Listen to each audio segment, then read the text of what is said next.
Okay, you guys, so this video is to show how to strip the slick coating off of a tumbler like this in order to do your glitter and everything to make it really stick, because of course it will not stick to this type of coating.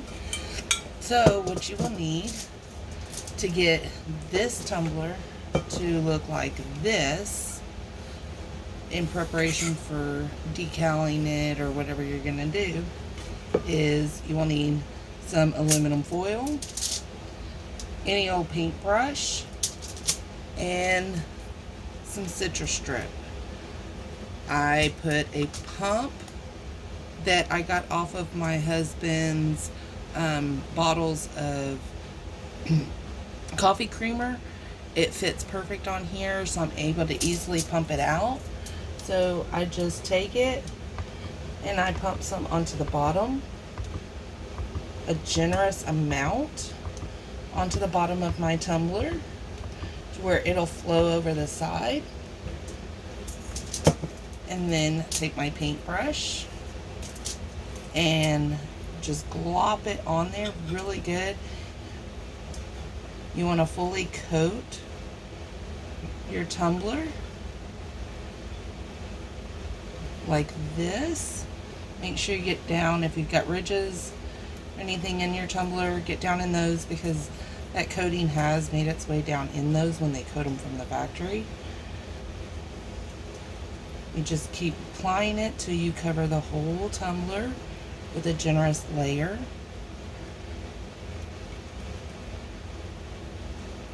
Like you see how I'm doing. You don't have to be perfect about it. And of course, you know, it falls onto there, so you just scoop it up. Go all over the tumbler.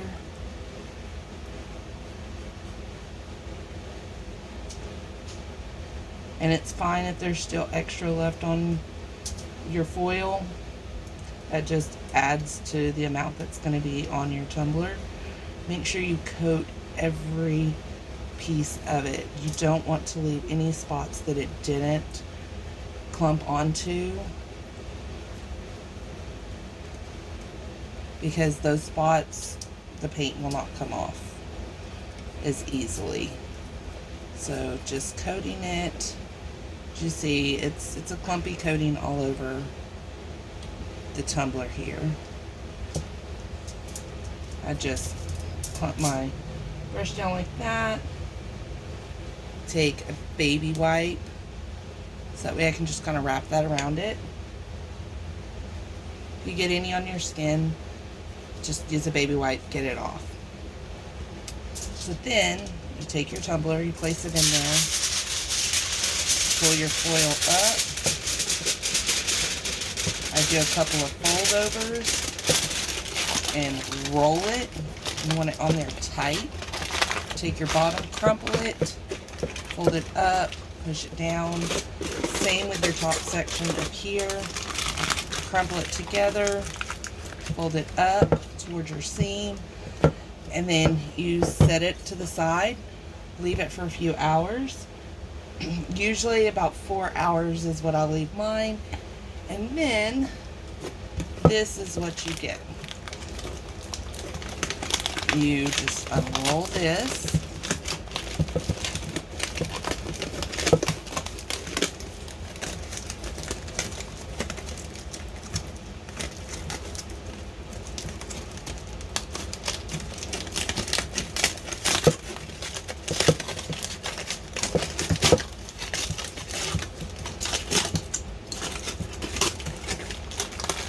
And you see, it's just coming off right onto that foil.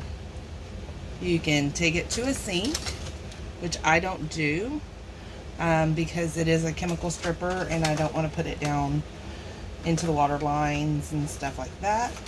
So I take baby wipes, you can take paper towels, and you wipe all this excess from the paint and everything off.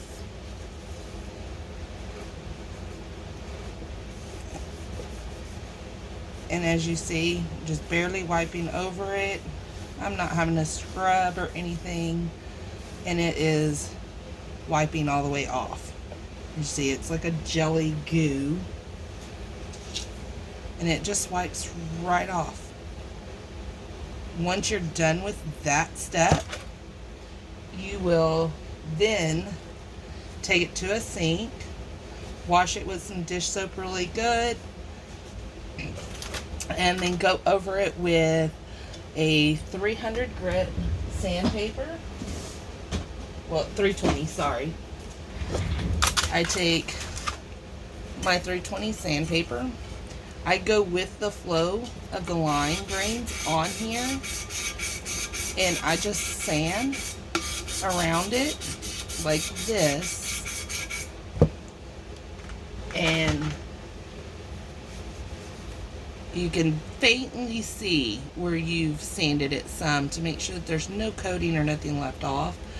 So once you do that, then clean it with some 91% rubbing alcohol and a lint-free cloth or paper towels. If you don't have a lint-free cloth, you can use paper towels sprayed down with some 91% rubbing alcohol, and then you're ready to go for your paint or your Mod Podge, whichever you're going to do. If you're just going to do a base coating of paint first, because you want it to be closer to your glitter color or your fabric color, it'll be ready for that. If you're doing a cup where you want some of the stainless look left behind to change the effect of your glitter, you would just go ahead and apply your Mod Podge directly to this, and you'd be good to go. This method also works on the bullet tumblers. I seen one at the store and thought, oh, okay, they don't have any stainless steel. They just have these ones that already have a design on them. Not crazy about the design. I want to do something different. So I did the same method, and as you see, this was the marbled look bullet tumbler from Walmart. As you see, it just eats that coating right off of this. You just wipe it right off, and you have a stainless steel tumbler ready to go. This works if you've already pre-painted them and you need to remove the paint because your paint job came out pretty crappy. You can do this method as well. If you've done an epoxy layer and you don't like the way it looks and you want to start over, same method applies for that as well. Just use your citrus strip, paint and varnish gel stripper, and liberally coat that all over your tumbler. Wrap it in foil, let it set for a few hours. The time varies on your temperature that you're setting them. Of course, if you have them in a warmer environment, say 80 degrees or above, they're usually ready within 2 hours. If you're in colder temperatures, around the 70s, then you're going to have to let it sit a little bit longer. If you open it and it doesn't pull off as easy like this, just wrap it back up, find a warmer spot to set it, and let it set for a little bit longer. And I guarantee you it will come right off. You won't be sitting there trying to scrub or sand. You won't have to deal with the acetone, which stinks really, really bad, and I can't use that inside my house because of my animals. So the citrus strip is the great alternative that I found. It doesn't have a strong smell. It smells citrusy. It doesn't have that chemically smell that can irritate my asthma or my animals' lungs. So I hope this helps everybody. If you have any questions, feel free to leave a comment below. Thank you.